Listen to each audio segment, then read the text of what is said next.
যিকোনো কাম যেতিয়া আপুনি লাইফত কৰিব ফাৰ্ষ্ট এপ্ৰিচিয়েটটো সদায় নিজে নিজক কৰিব লাগে যদি আপুনি কোনো এটা কাম কৰি আছে সেই কামটোৰ যদি ইণ্টেনশ্যন বেয়া নহয় আৰু সেই কামটো কৰি পেলাই যদি আপুনি মনৰ ফালৰ পৰা আপুনি ইণ্টাৰনেলি ছেটিছফাই হয় যে মই যিটো কাম কৰিছোঁ সেইটো শুদ্ধ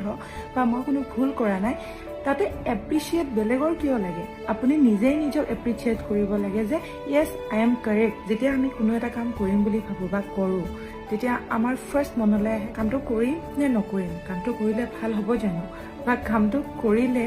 প্ৰফিট হ'ব নে লছ হ'ব বা কৰোঁ নে নকৰোঁ আৰু কোনোবাই যদি এপ্ৰিচিয়েট কৰে তেতিয়া মনটো ভাল লাগে যে তুমি বহুত ভাল কাম কৰিছা বা তোমাৰ কামটো ভাল লাগিছে বা কৰি গৈ থাকা কিন্তু যেতিয়া আমাক কোনেও এপ্ৰিচিয়েট নকৰে তেতিয়া কিন্তু আমি ভাঙি পৰোঁ তেতিয়া আচলতে নিজেই কনফিউজ হৈ যাওঁ যে কামটো যে কৰি আছোঁ সঠিক হয়নে বা কামটো কৰাৰ বিনিময়ত মোৰ ভাল হ'ব জানো বা মই ছাকচেছ হ'ম জানো যদি তেনেকৈ আপুনিও ভাবিছে যিকোনো কাম যেতিয়া